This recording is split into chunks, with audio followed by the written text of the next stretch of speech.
Hi, Sharon Bale here. I'm back again to talk to you about some more major scale patterns. I'm working through a series to help you to play the major scale patterns on the piano. Now we're moving on, in fact we're nearly at the end of the series of the flat key scales.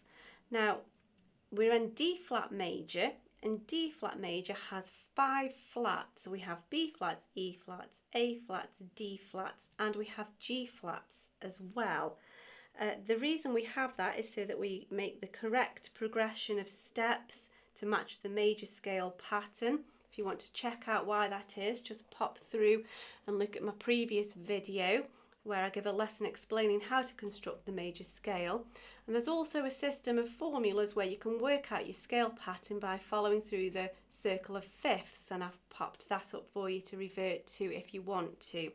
Now we've got 5 flats to be playing within this scale system, which sounds a little bit daunting. However, having all of these flats now makes our life so much easier, because if we look, we've got B flats, E flats, A flats, D flats, G flats. What that means in practice is we've just got all the black notes to play. So the only thing we've got to really concern ourselves with is which white note do we play. So we want D flat, E flat, F, that's the white note that we need. Now we need G flat, A flat, B flat, and we need to make sure we get to C. So we need to make sure that we get an F natural and a C natural. They're the only 2 naturals that we need to concern ourselves with. Make sure that as you're tucking under in the scale pattern, you get all the way from, say, E flat to F, because we don't want E flat and E, because we'd be playing the E key representation twice, where we only need to represent each key once. So we need to get from the E flat to F, otherwise we'll have too many notes in the scale. Same situation occurs here after B flat, making sure you get all the way to C. Be careful you don't get B flat and then B. And especially as you're tucking under from finger 4, it feels quite a significant movement, tucking your thumb all the way under just to get to that C and stretching that little bit further up, making sure that we don't get the B key here. So we want to get to the C. Remember, as you're tucking under in these scale patterns, it's a sideways pivot of the wrist. And actually, because we're playing so much on these black keys, it just feels like we're skating over the top of the piano here, and so it falls quite nicely under your fingers, and there's just a sideways pivot just to get to these white keys here. Scales are a good opportunity to check your posture out, and so I suggest that once you've got these scales under your fingers and you don't have to think about them quite so much, you use this as a spot check to check that your posture's correct on the piano. I've done a video explaining kind of why we need to learn all of these skills and how it's so good for us, apart from just actually doing the practicalities of learning the scale. If you want to check that video out, hopefully I can encourage you and convince you that these are well worth the effort. So if you have a look at that, that might just encourage you in these early stages while we're just note bashing and getting these notes under your fingers. So because we're starting on a flat key, obviously we can't start with our thumb or our little finger. And so as we've done before, let me just check, I'm just about in camera there for the D flat. So I think we're okay starting there. So we're beginning with finger 3 on D flat. And we'll just start with the left hand, finger 3 on D flat, and we can get going with the finger pattern straight away and alternate 3, 4, 3. And we've just got to watch out that we get these white keys of F natural and C natural. After that, the job's done for us really, because we need to have finger 3 in this small group of flats, thumb on the white key, and then we're going to need finger 4 over here to make sure all these next group of flats with finger 4 is covered. Then we won't run out of fingers. C natural, your white key with your thumb, 3 over the small group of flats. F is the white key we want, 4 over for this group of flats. Finishing with C and then pointing over to finish with D. So let's have another go. Down we go. This is our group of 4, tuck under, 3 tuck under to the C, tuck under after 4, and finish with finger 3 on that D flat. Let's have one more go. So we need 3, 2, 1. It's got to be 4s here, otherwise we'll run out of fingers. Watch out, you get the big stretch going up to the C and the F, 4 over here, and point over. Now as we're descending, it's less of a stretch because we're just coming to this next door note C here, so it doesn't feel quite so far as we're going down, it's just a little next door step. F is just there, C is just there,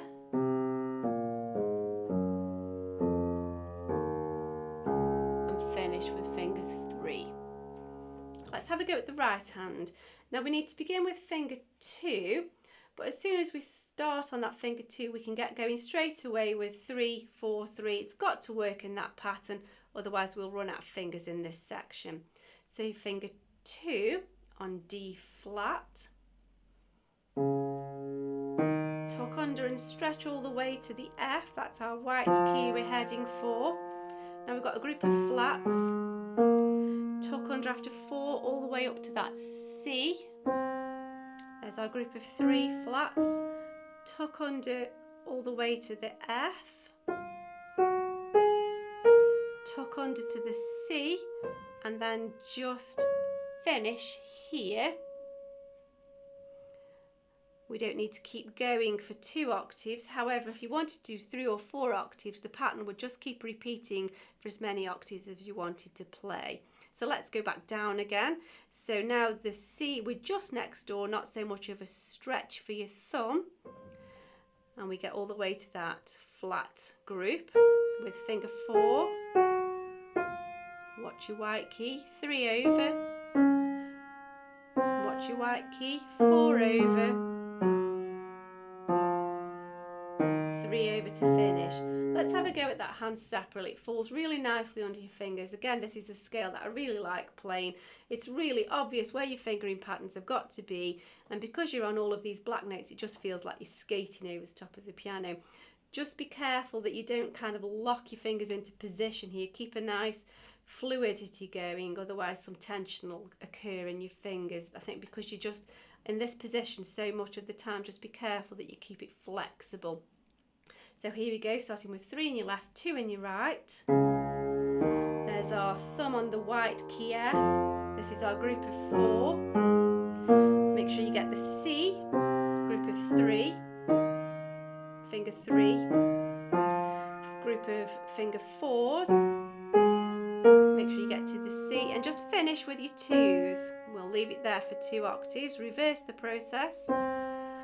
4s in this group, finger 4s. 3s in this group. 4s in this group. 3s to finish. Let's have one more go, making it a little bit more musical, because we don't want an accent every time our thumb plays, because that's going to occur in very unmusical places. So to establish a sense of rhythm, if you think in 2s, then we won't be hearing an accent just when there's a thumb, we'll be hearing it in musical places, and it gives it a little bit more of a sense of direction and a much more masterful touch. So here we go. Starting with 3 in your left, 2 in your right. Just watch out for these white keys. That's the only thing to keep your eyes peeled for. Here we go.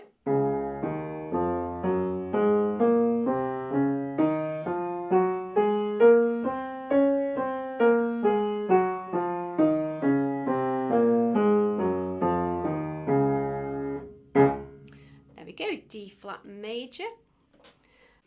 Now D flat major is quite a nice scale to play in any form, and in contrary motion the principle remains the same because we're just playing all of the black keys. So we've just got to watch out for which white key we're playing. So the flats are B flats, E flats, A flats, D flats, G flats, which gives us those. And so you've just got to watch out that the only natural keys that you play are F and C. So just make sure that you don't forget and repeat the E and B, because they are already accounted for with the flats. So we want to get from E flat all the way to F and B flat all the way to C. And of course that counts for the left hand as well. We've got to make sure we get the F and the C within the fingering pattern.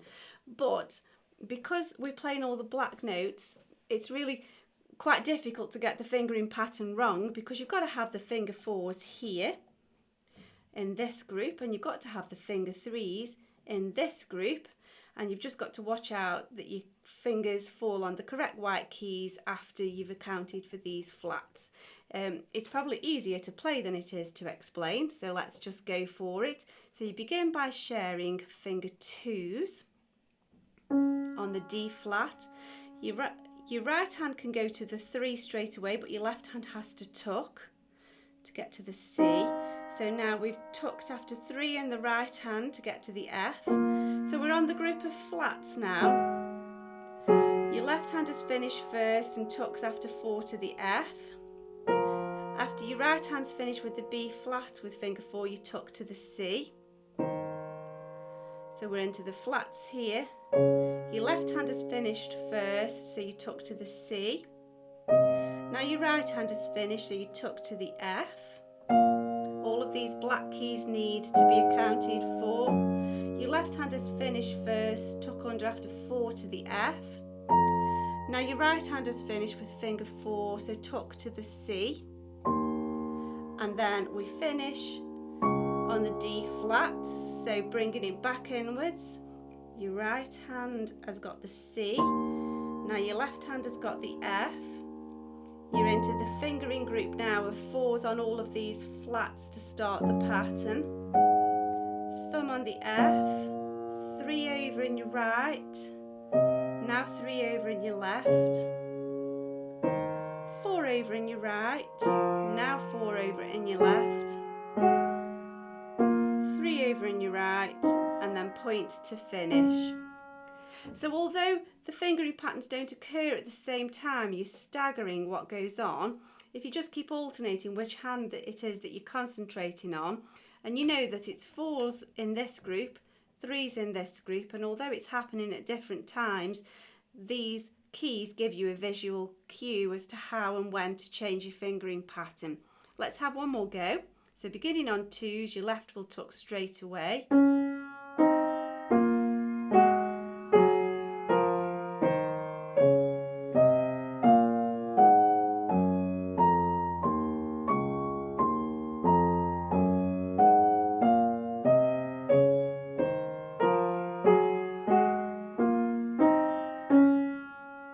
And there it is. It's probably easier to play and just follow those patterns of notes on the keyboard than it is to explain. Have a little go and just watch what I've done.